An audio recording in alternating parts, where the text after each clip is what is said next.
Un saludo para todos. Nuevamente nos encontramos acá para desarrollar un tema dentro del marco de las normas internacionales de información financiera y son los criterios de valoración. Los criterios de valoración son una herramienta fundamental dentro de las diferentes etapas que se dan en la vida de una transacción al interior de un estado financiero.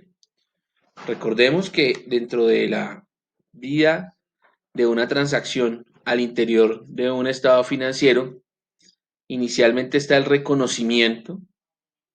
El reconocimiento consiste en considerar una serie de factores para saber si vamos a incorporar una cifra al estado financiero y obviamente si la vamos a incorporar como un activo, como un pasivo, como un ingreso, como un costo, como un gasto. Obviamente el patrimonio no se reconoce puesto que es un valor residual.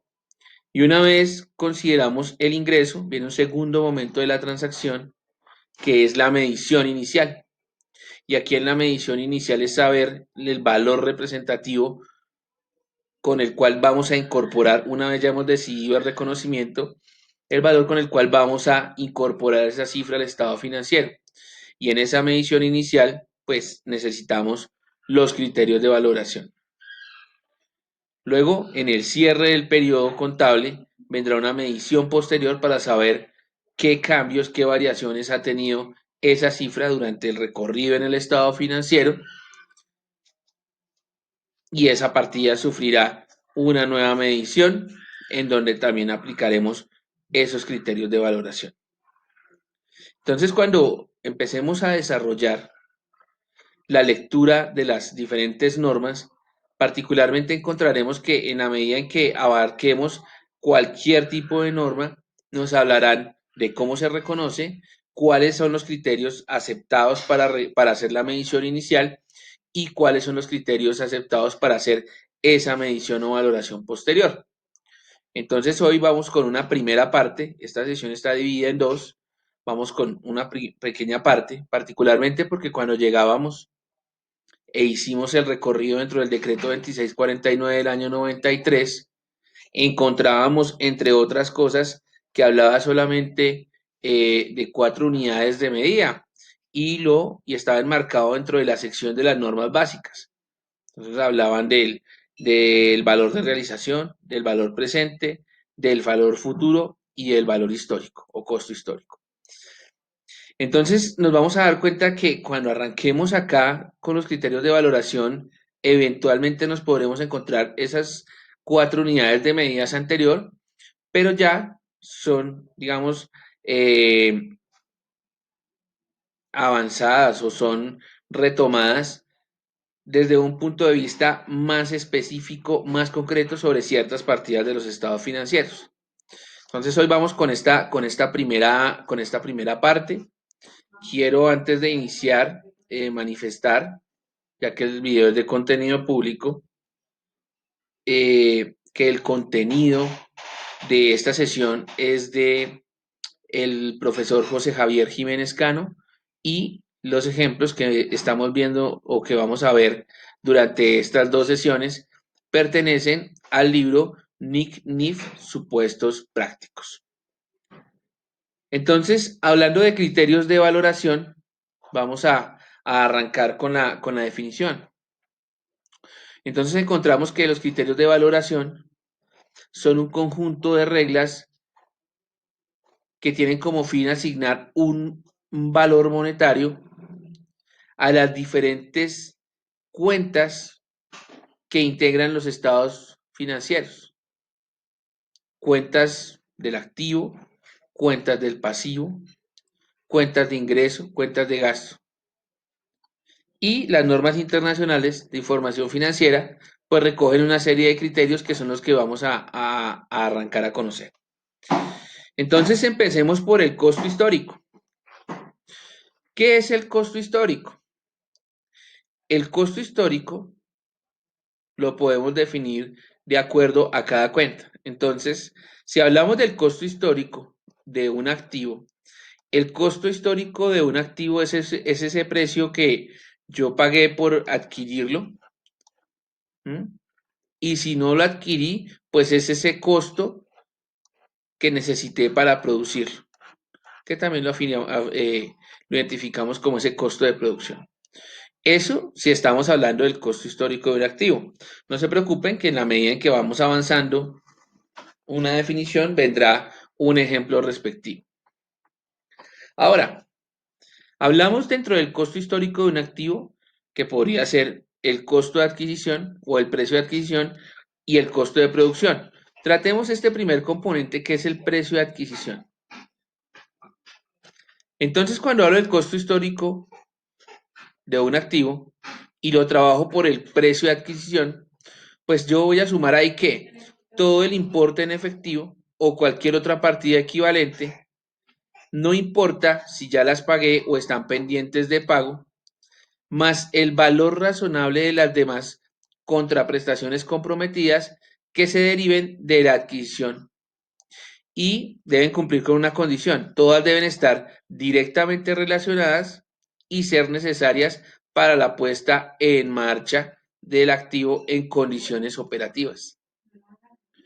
Entonces, cuando hablamos del costo histórico de un activo a partir del precio de adquisición, pues sencillamente usted va a saber que no es solamente esa erogación de efectivo que usted hizo, sino que adicional a eso, pues debe incluir que todas esas erogaciones que están comprometidas a la compra y todas las que sean necesarias. Y aquí hay algo muy importante y es que hasta que ese activo esté en condiciones operativas.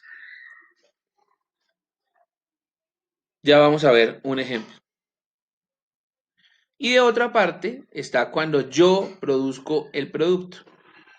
Entonces, ¿qué incluye el costo de producción? Entonces, si hablamos de costo de producción a nivel de costo histórico de un activo, entonces tenemos pues los precios de adquisición de las materias primas, todo lo que de alguna manera sea imputable directamente, que en este caso puede ser la mano de obra.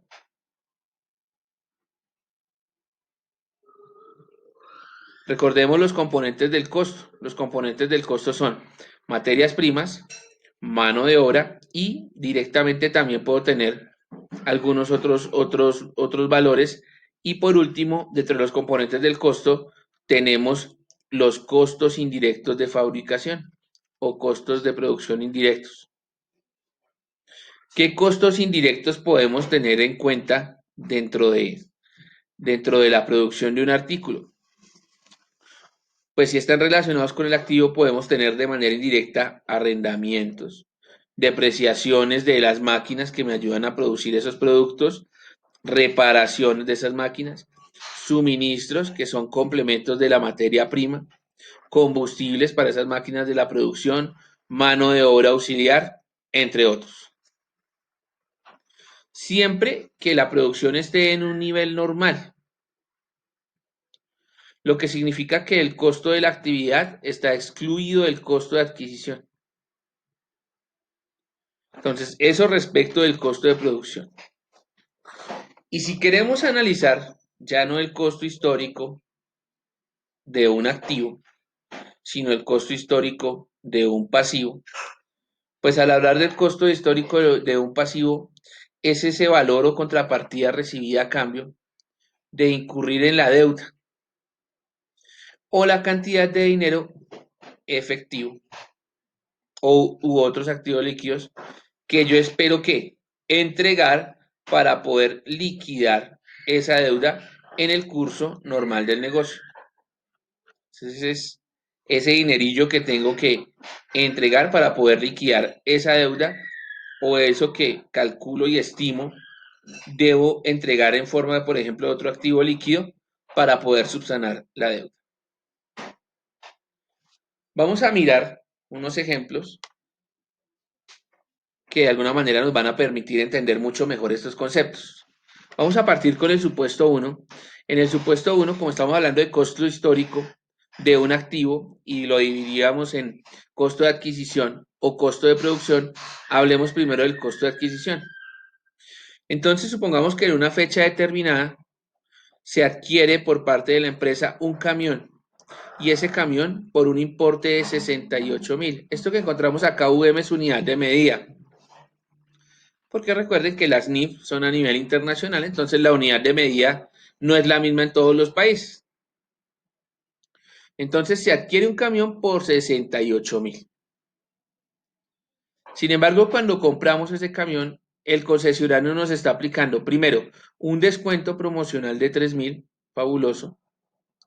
El impuesto de matriculación, ¿sí? O sea, lo que hay que pagar por matricular ese vehículo.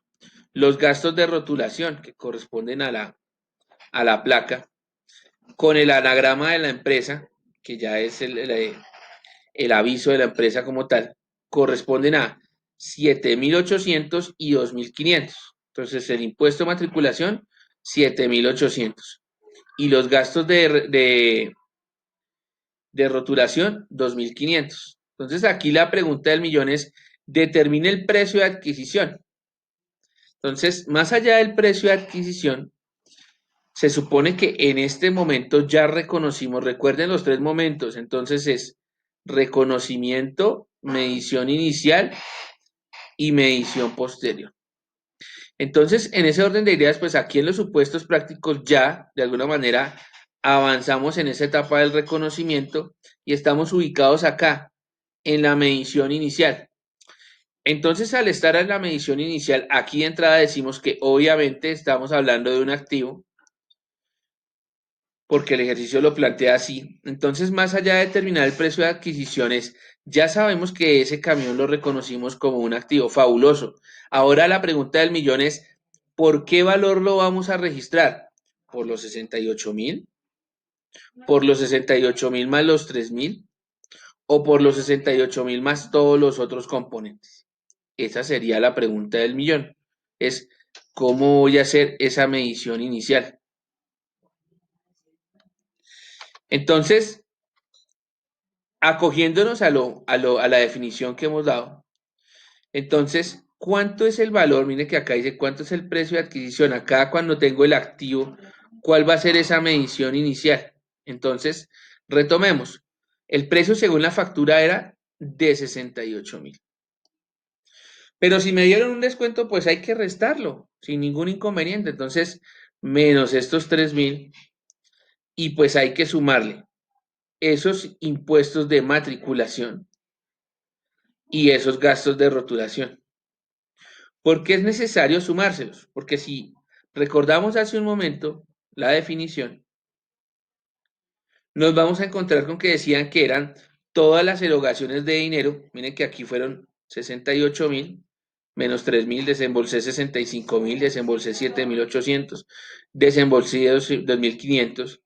Pero más allá de esas erogaciones de dinero, eran las necesarias para que el activo quedara en condiciones operativas. Entonces, si yo compré ese camión, pues al comprar ese camión, yo no lo puedo sacar del concesionario y ponerlo a trabajar de una vez. ¿Por qué? Porque por ley es obligación en Colombia que tenga su plaquita, ¿cierto? Y que ese camión porte unos elementos distintivos de la empresa, ¿cierto? Entonces, estos 7.800 de gastos de matriculación y estos 2.500 de gastos de rotulación son necesarios para que el activo esté en condiciones operativas. ¿Cuál activo? El camión.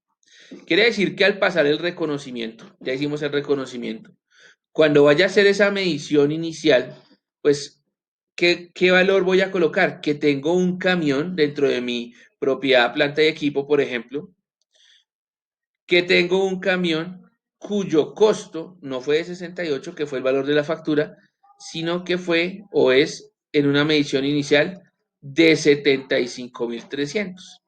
Luego usted le aplicará el deterioro, en fin. Pero en el momento en que ingresa en la contabilidad, en ese momento inicial, son 75.300. ¿Listo? Bueno, pasemos a un segundo caso, que también es igual de interesante, en donde me piden ya no el costo de adquisición, ¿m? Sino el costo de producción. Recordemos que la principal diferencia era que el primero lo compraba terminado y en este yo soy el que lo está procesando. Entonces, el ejemplo de el costo de producción dice que una empresa que se dedica a la fabricación de muebles, fabuloso, procedió a renovar el mobiliario de la sala de reuniones de la misma empresa. ¿Qué utilizó para renovar esa sala de reuniones? En materias primas, ¿sí? Aunque voy a hacer ahí un paréntesis. ¿Qué significa la producción? El producir algo significa que usted toma una materia prima, le aplica una mano de obra, le aplica unos complementos que son los costos indirectos de fabricación y con esas tres cosas usted tiene un producto terminado del cual usted conoce ese costo. ¿Cuánto invirtió para poder desarrollar un producto terminado? Y a partir de ahí fijar ese porcentaje de utilidad y acá el costo más el porcentaje de utilidad y eso es igual al precio de venta. Entonces estamos acá. ¿Cuánto es el costo de ese producto terminado?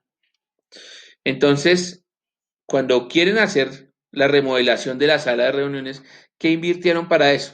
9.000 unidades de medida en materia prima, miren, materia prima, materias auxiliares, o sea, casi, tiradores, bisagras, cerraduras, 2.000. Sueldo y cargas sociales de la mano de obra empleada, 5.000. Miren, acá estamos hablando de la mano de obra. Costos indirectos imputables. Ah, ok, miren, acá están perdón, acá están los indirectos, que son las depreciaciones de las máquinas, 3.000, por ejemplo. Y nos entregan un dato que es muy importante y es que el nivel de ocupación de las instalaciones es del 70%. Tengamos en cuenta ese dato. Entonces, ¿cuál es la solución del problema? Entonces, si acabamos de decir que cuando calculamos el costo de producción debemos vincular materia prima, costos indirectos, en fin, pues debemos estar acordes con eso. Entonces, precio de adquisición de las materias primas, 9.000, fabuloso. La adquisición de las materias auxiliares, 2.000, ok. Costos directos, que es la mano de obra, 5.000, ok, hay que colocarlo. Y luego dice costos indirectos imputables, la depreciación.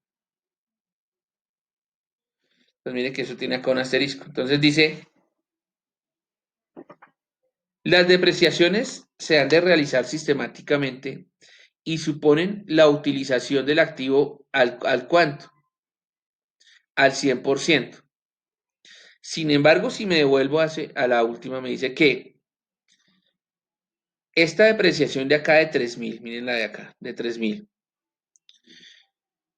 se la aplicaría a toda mi producto si yo utilizara la máquina al 100%, toda para mi producto, pero resulta que no, que de esa máquina la estoy utilizando al 70%. Quiere decir que yo no le puedo cargar estas depreciaciones completas, sino se las tengo que cargar a cómo, al 70%. Entonces, ¿qué debo hacer? Como muestra acá la operación, pues tengo 3.000, que es la depreciación, por el 70%, eso me va a dar ¿qué? 2.100. Quiere decir que por lo menos para este costo de esta sala, yo no le cargo los 3.000 de las depreciaciones, vuelvo, insisto, miren, me vuelvo un momentico, me decía que depreciación es 3.000 o deterioro, yo no le puedo cargar los 3.000 porque no utilicé toda la máquina, utilicé fue el 70. Entonces, ¿qué debo hacer? Pues sacarle el 70 de esos 3.000, 7 por 3, 21, 2.100. Entonces, costos directos, indirectos imputables, la depreciación, 2.100. ¿Cuánto fue el costo de producción de esa sala? 18.100. Entonces, allá, cuando yo desarrolle mi actividad, pues ya hice el reconocimiento, vengo con la medición inicial. Entonces, la medición inicial, cuando registre esa sala en mi contabilidad como activo, el valor va a ser de ¿cuánto? 18.100. Y así es que llegamos. Y de ahí en adelante, pues empezará el deterioro, que pues será un tema de otra sesión. ¿Qué es el deterioro? Es reconocer el menor valor en el tiempo de las diferentes partidas, eso es el deterioro, por conceptos de uso, obsolescencia, desactualización, en fin. Entonces, este es el criterio de valoración del precio, costo histórico, precio de adquisición. Y ya, para cerrar esta parte del costo histórico, pues veremos algo muy puntual, el costo de un pasivo. ¿Cuál es el costo histórico de un pasivo? Pues miremoslo con un ejemplo. Una sociedad compró mercaderías, o sea, inventarios, por un costo, por un precio de 6.000, que pues queda debiendo a su proveedor, teniendo en cuenta la definición que damos al principio. Es el costo que yo quedo debiendo por algún tipo de situación, independientemente de que lo pague o no. Entonces, en este caso, los 6.000 los quedé debiendo. Me piden determinar el costo histórico de ese pasivo. Entonces, la pregunta es, para extinguir esta obligación de 6.000, ¿cuánto debo pagar? No debo pagar ni menos ni más. Por lo menos si estoy dentro de los plazos. Si estoy dentro de los plazos, pues si la deuda asciende a 6.000, pues la solución es que el costo histórico de esa mercancía es de 6.000, que esa es mi obligación y si la pago, pues quedo libre de toda deuda. Entonces, hasta ahí, una primera parte en donde encontramos costo histórico de un activo, costo histórico de un pasivo y dentro del activo, cuando es un costo de adquisición o cuando es un costo de producción. Muy importante esa situación y ese tema. Otro supuesto, a manera de complemento, costo histórico de un pasivo.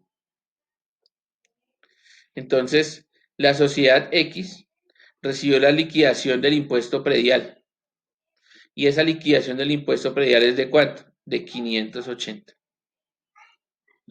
¿Cuánto es el costo histórico de ese pasivo? Pues el costo histórico de ese pasivo serán los 580 unidades de medida que debe pagar, ¿cierto? Que debe pagar para que esa obligación del predial, cuando usted cancele esos 580, se extinga. No es más.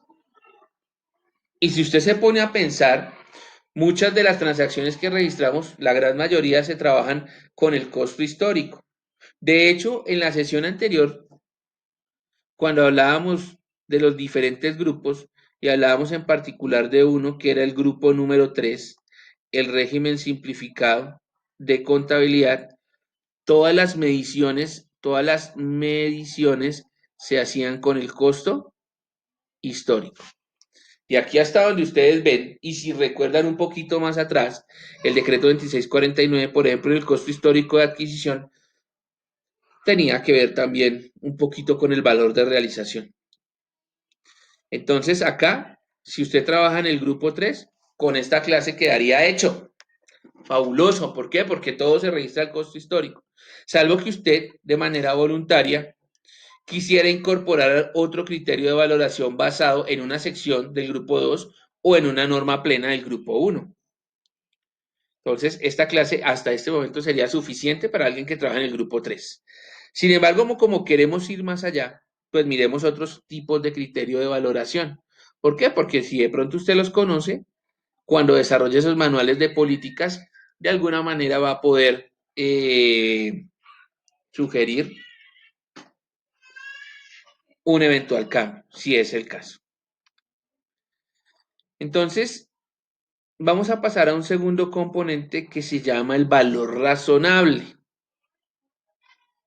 Y aquí hay también varias cositas por decir. Entonces, cuando hablamos de valor razonable, hablamos de que es un importe por el cual puede ser intercambiado un activo o liquidado un pasivo. Pero deben existir, primero, partes interesadas debidamente informadas, o sea, deben haber dos partes interesadas, y esas partes interesadas deben tener una independencia mutua. ¿Qué quiere decir eso? Que ninguna infiere algún tipo de presión sobre la otra para la toma de decisiones.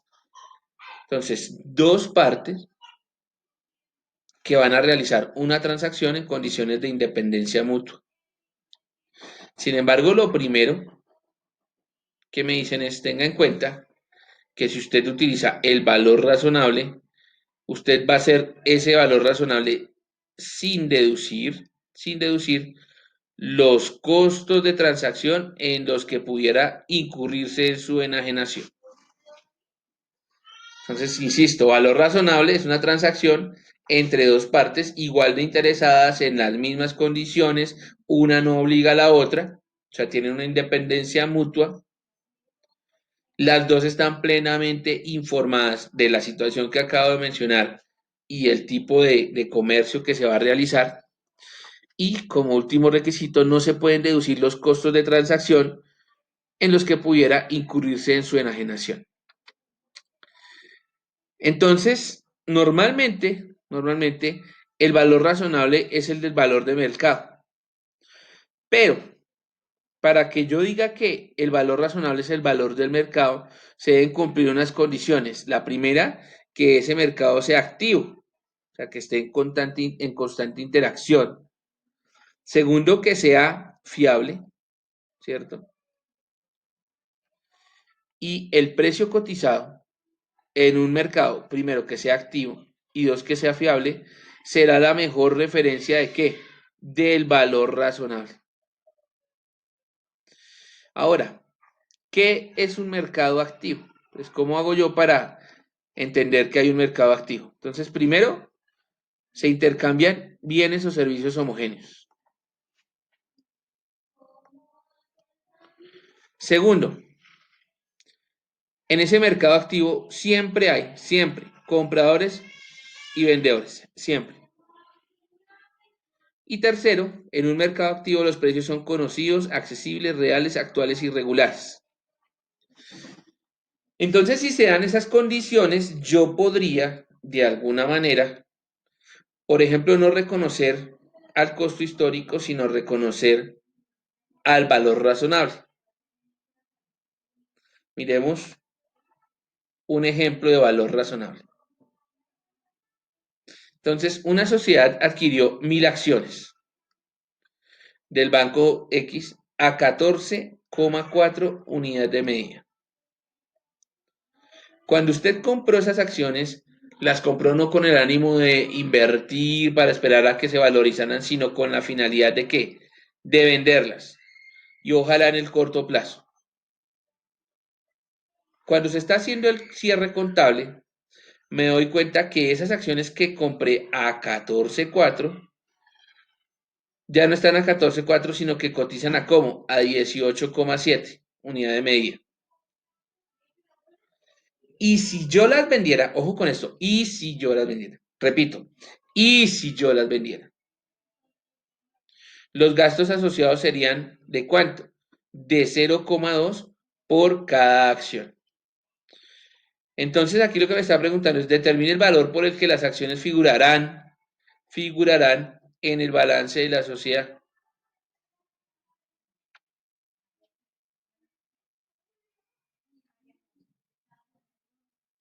Entonces, ¿qué va a pasar?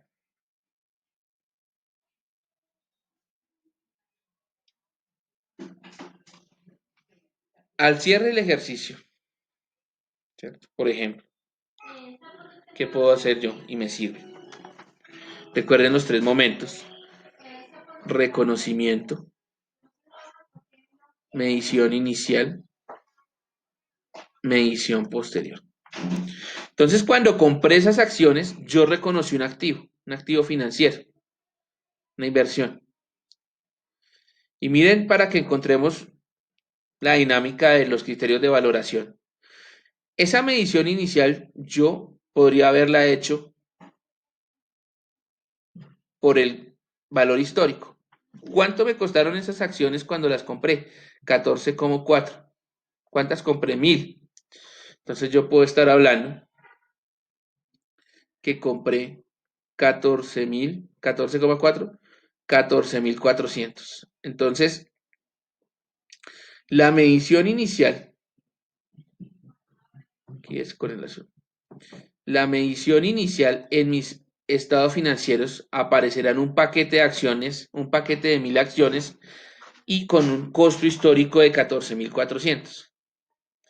Sin embargo, al cierre del ejercicio, yo las compré con la intención de venderlas, pero se acabó el ejercicio y no las vendí. Entonces la pregunta del millón es, ¿sigo dejándolas por estos 14,400 en el estado financiero? Entonces, cuando estoy cerrando el estado financiero, tengo que hacer esta medición posterior. Y puede que yo en mis políticas diga, mire, en la medición inicial aplico el costo histórico. Fabuloso. Pero en mis políticas puede decir, pero en la medición posterior de ese activo financiero, aplique el valor razonable.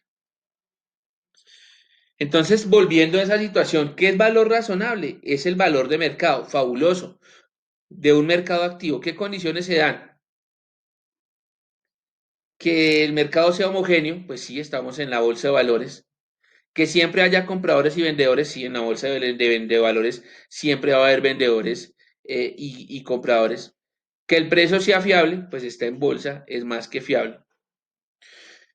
Entonces es un mercado activo. Ahora, ¿en cuánto las voy a registrar ahora dentro de mi estado financiero? ¿Las dejo en 14,400? Entonces la respuesta es no. ¿Qué voy a hacer yo? ¿Cierto? Necesito recoger qué, esa valoración. ¿De dónde sale? Pues, ¿a cómo están ahorita? A 18,7. ¿A cómo estaban cuando las compré? A 14,4. Entonces resto esos dos para que me dé la diferencia, multiplico por 1000 y el resultado será que existe una valorización de 4,300. Entonces acá 14,400 más 4,300. Esa es la dinámica de los criterios de valoración.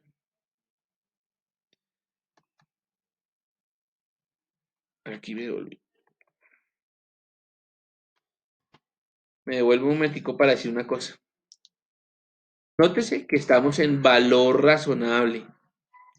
Y en el valor razonable a usted le decían algo como, por favor, desarrollelo, pero, acá en la definición, no tenga sin deducir los costos de transacción en los que se pudiera incurrir. Entonces recuerden que aquí en el ejercicio de cuánto le daban ese valor. En caso de venta no las ha vendido, sería de 0,2 por acción. Pero esos 0,2 serán realizables ¿cuándo? Serán realizables si y solo si las vendo. Entonces, como no las he vendido, por eso acá en el desarrollo del ejercicio, pues se dan cuenta que no es 18,7 menos 14,4 menos 0,2. No, señor, eso no lo incluye, porque para que eso pasa tendría que venderlas. Entonces, en el valor razonable usted no tiene en cuenta los costos de transacción. Y luego viene otro ejercicio en donde le dicen valor neto realizable. Y la diferencia con el valor razonable es que en este usted sí va a deducir los costos estimados o necesarios para esa enajenación. Esa es la gran diferencia con el valor razonable. Ahora, eso hablando desde el punto de vista de las acciones. Pero si estamos hablando, por ejemplo, de productos en proceso de producción, pues ese valor neto realizable serán ¿qué? Los costos necesarios para terminar su producción, construcción o fabricación.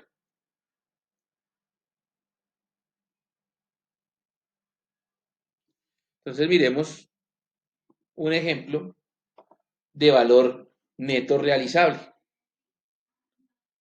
Entonces, supongamos que neto realizable, incluyo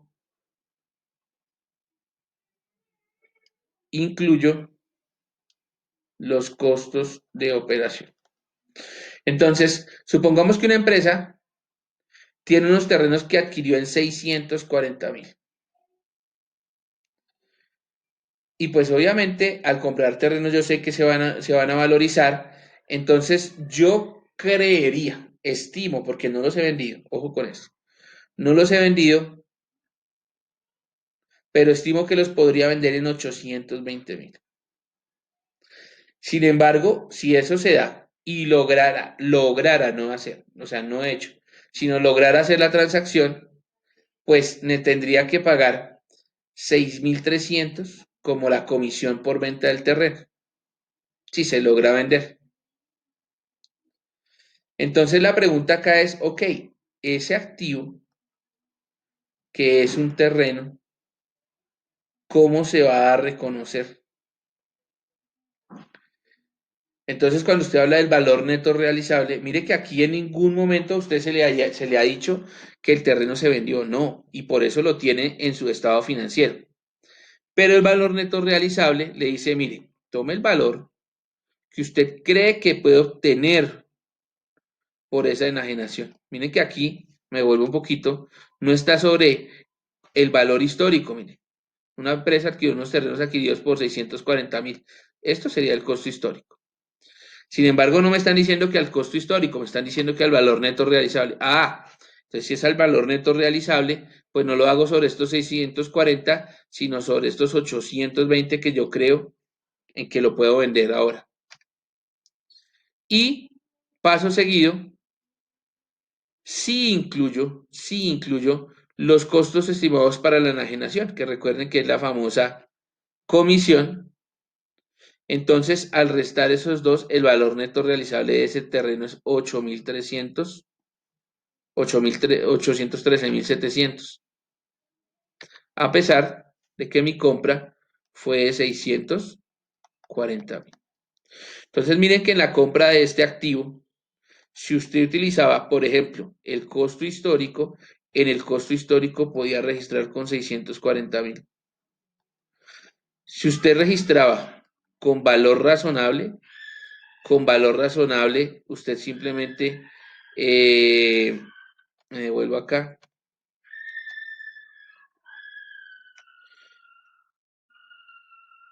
Ah, bueno, ok. Con valor realizable serían esos 820.000. Y cuando le hablan acá del valor neto realizable, llega a 813.700. Y aquí empezamos 813.700. Y aquí empezamos a mirar la magia bajo NIF. ¿Por qué? Porque mire que en la norma que nosotros veníamos manejando, a usted le decían, si es, por ejemplo, esa misma propiedad, planta y equipo, entonces utilice el valor de realización o utilice el costo histórico. Acá, por ejemplo, para este activo que se compró, no se sabe si se va a vender o no. Ese terreno, se espera que sí, pero no se ha vendido. Usted podría, entonces la NIF le dice, no importa, regístrelo, por favor. Entonces usted dice, ok, bajo NIF, listo. Pero individualmente, yo voy a mirar allá la norma que aplica para los terrenos y entonces yo puedo, cuando me dé cuenta, puedo decir, ok, tengo diferentes opciones. Puedo registrarlo como o al costo histórico, puedo registrarlo al valor razonable o puedo registrarlo al valor neto realizable y de ahí para allá hacer las estimaciones que considere pertinente y tomar la decisión. Pero miren que estamos hablando ya de una partida con tres posibilidades de criterio y de reconocimiento. ¿Sí? Entonces yo podría, que para eso tristemente se prestan las NIF en algunas ocasiones, decir, Voy con el valor realizable, así nunca lo venda, pero puedo de alguna manera sobreestimar mis activos y eso no está bien. O lo puedo hacer con el costo histórico que es igual de vale. Miremos otro ejemplo de valor neto realizable para redondear la idea. Porque decíamos que esto respecto de la compra de un terreno. Pero miremoslo desde el punto de vista de la producción. Entonces, como yo, porque hasta hace un momento, cuando hablábamos de la producción, cuando hablábamos del costo de adquisición, ¿cierto? El costo de adquisición era uno. Pero si me están hablando de inventarios, en el inventario yo puedo con costo de adquisición o con valor neto realizable. Y ahí, digamos, se van dando las dinámicas.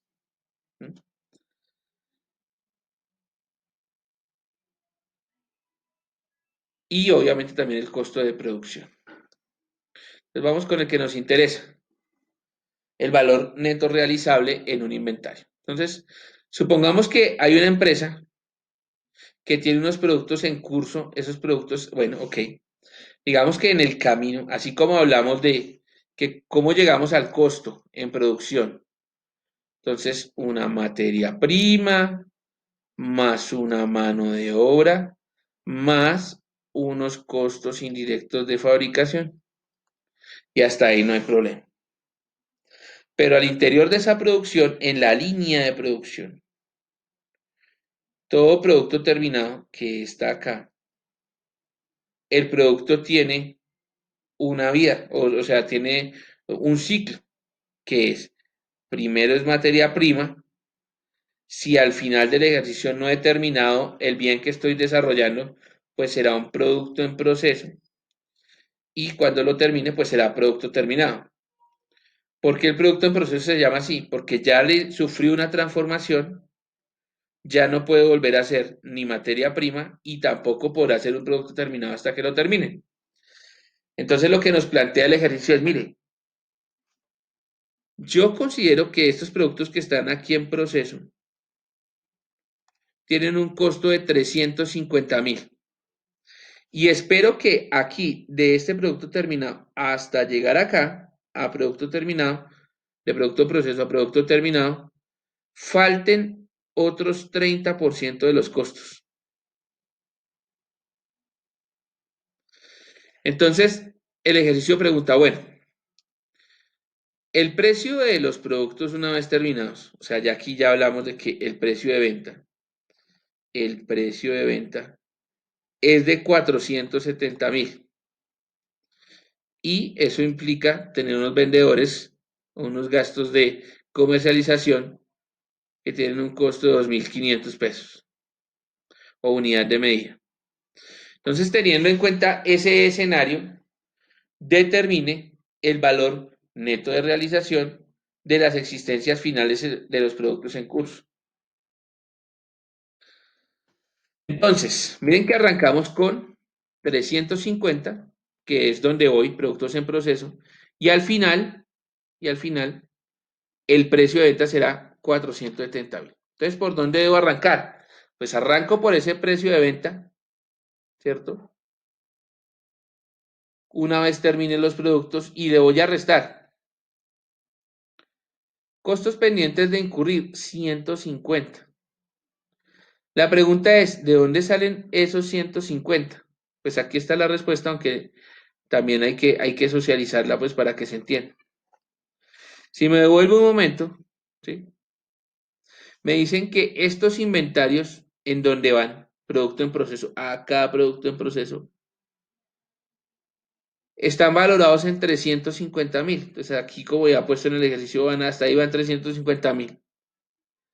Pero esos 350.000 faltando 30%. Quiere decir que estos 350 hasta acá es el 70%. Y acá hace falta el 30% para terminar. De hecho, lo había colocado. Entonces, yo lo que hago es tomar ese 350.000 y lo divido entre 0.7. Eso me va a dar ¿cuánto? 500.000. O sea, ¿Cuánto me van a costar los inventarios al final? Si van al 70%, el 70% es 350.000, pues divídalo entre 0,7 y estos 500.000, ¿qué va a ser? El 100%. ¿Cuánto va ese 100% que vale 500.000? Pues el señor dice 500.000 y aquí ya se ve que hicieron cuánto, ya llevan 300.000. Entonces, cuando ya llevan 350.000, pues lo resto, ¿sí? Y el resultado, que son estos 150, es lo que me hace incorporar, falta incorporar ¿a qué? Al proceso de producción.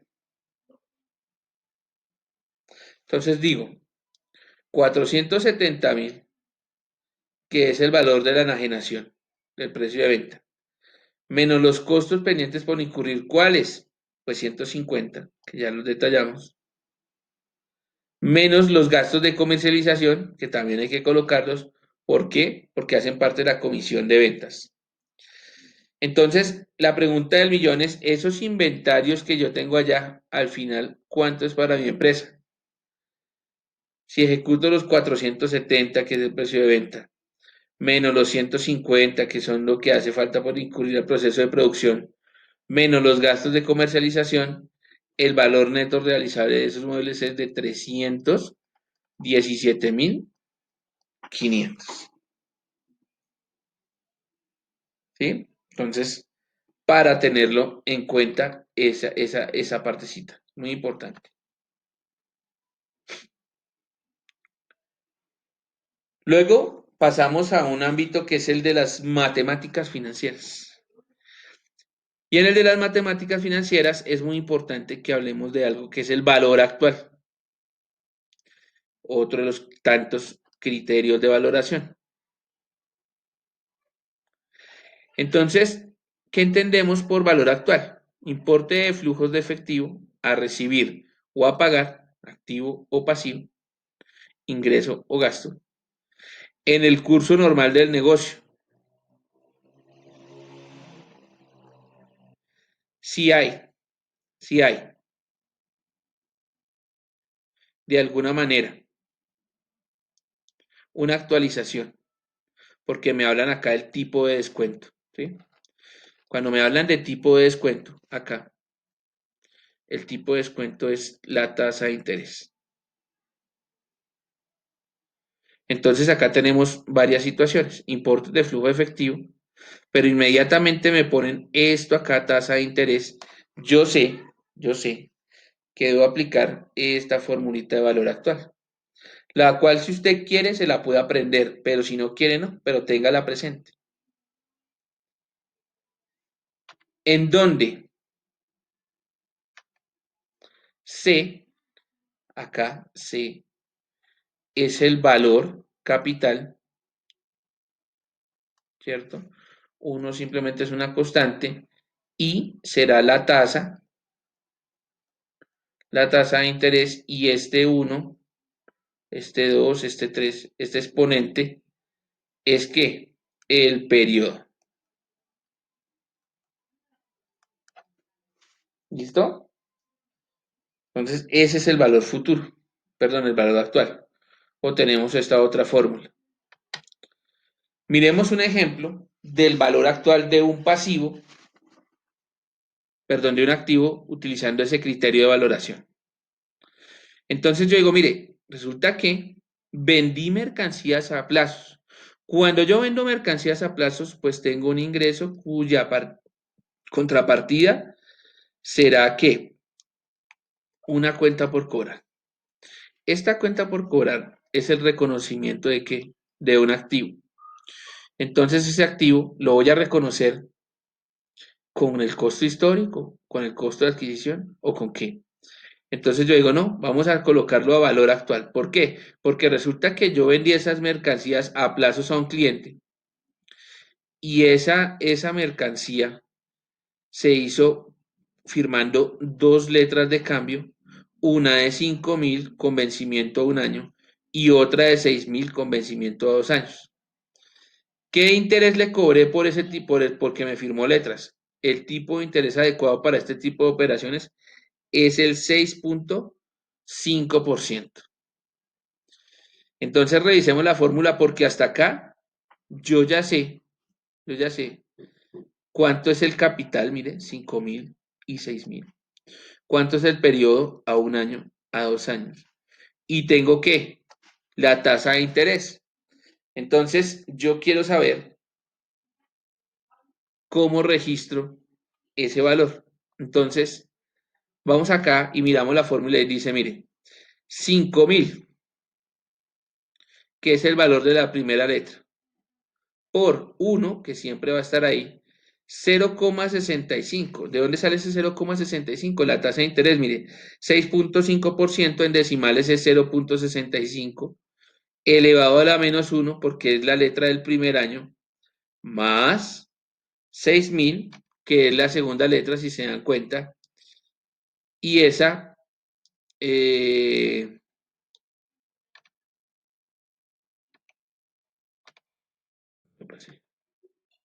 ok, esa segunda letra es de 6.000 y tiene, mire, 6.000, sigue la tasa 1,065 es la tasa, y elevado a la menos 2, ¿por qué? Porque es eh, el segundo año de la letra.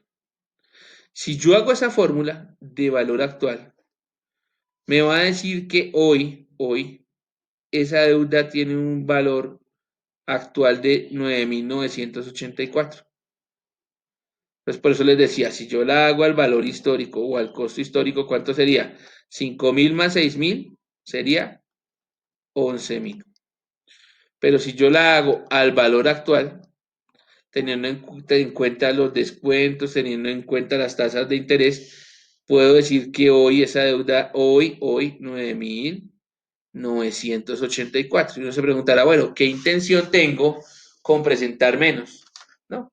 Porque recuerden que la NIF, la contabilidad bajo esos parámetros nuevos, lo que busca es presentar la realidad. Hoy usted no tiene esos 11.000, porque ya pactó unos descuentos.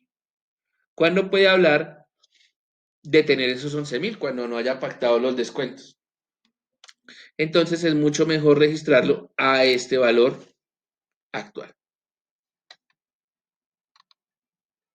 Vamos con un segundo ejemplo que vamos a hablar del valor actual, pero esta vez no de un activo, sino de un pasivo.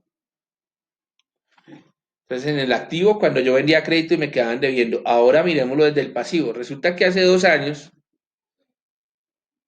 recibimos un préstamo y para ese préstamo firmamos unas letras de cambio. De ese préstamo me quedan 4 letras pendientes de pago, cada una con vencimiento anual.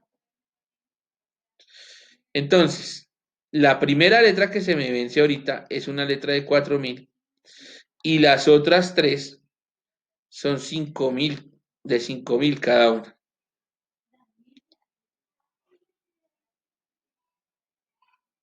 Como vengo pagando juicioso, pues si yo mirara cuánto debo y si lo mirara al costo histórico, ¿cuánto sería mi deuda al costo histórico? Serían una letra que me queda de 4.000 y tres de ¿qué? De 5.000. Entonces 5 por 3, 15 y 4, 19.000. Entonces aquí en este caso el costo histórico sería 19.000. Entonces si ya me dieran, págueme ya, ¿cuál sería el costo histórico? La cantidad necesaria de dinero para extinguir la obligación, en este caso 19.000. Sin embargo, mi proveedor me llama y me dice, oiga, si usted me paga ya, ¿sí? Si usted me paga ya al valor actual, entonces yo le voy a dar un interés de descuento del 4,5%. Entonces yo entro a evaluarlo a ver si sí o no vale la pena. Miren que ahí ya sabemos cuánto deberíamos pagar hoy sin aplicar el criterio de valoración de valor actual. Entonces, ¿qué hago yo? Empiezo a trabajar la fórmula con sus respectivos periodos. 4.000, ¿cierto? Que es el de ya, por 1. El 1 siempre es constante. 0,45 es el 4,5%, elevado a la 1, porque es la letra que se vence el primer año.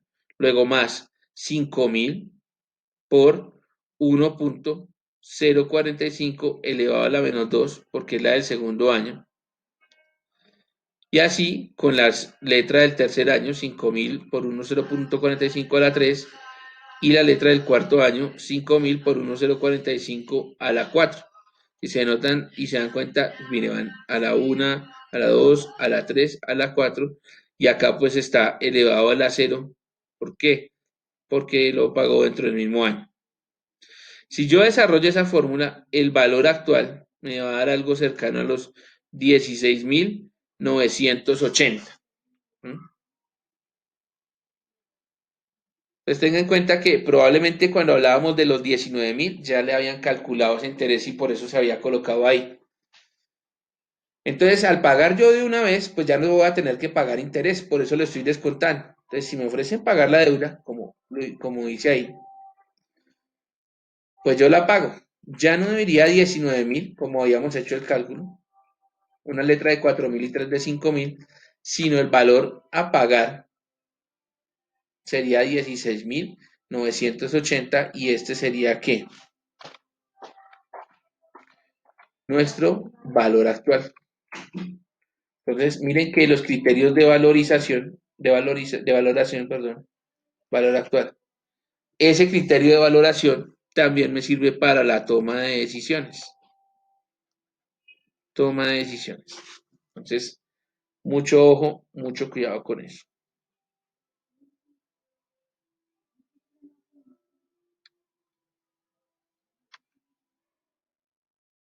¿Listo? Bueno, esta sería nuestra primera parte. La próxima semana vamos a continuar con un tema de criterios de valoración. A ver el resto. Vamos a arrancar con valor en uso la próxima semana. ¿Listo? Entonces, ¿cuál es la actividad para el día de hoy? La actividad para el día de hoy es empezar a desarrollar un taller que culminaremos la próxima semana, dentro de 8 días, cuando terminemos de revisar el resto de criterios de valoración. Entonces, ¿qué va a pasar? Usted puede ir desarrollando los primeros ejercicios de acuerdo a esta explicación que se dio y la próxima semana termina el taller y ya lo puede subir a plataforma. De mi parte, no es más. Por favor, revisen muy bien cada una de las situaciones. Recuerden que el material de la presentación está en la plataforma, pues para que lo puedan consultar y no depender necesariamente del video. Y estoy atento a cualquier duda o a cualquier inquietud. Les agradezco su atención. Una feliz tarde y un abrazo para todos.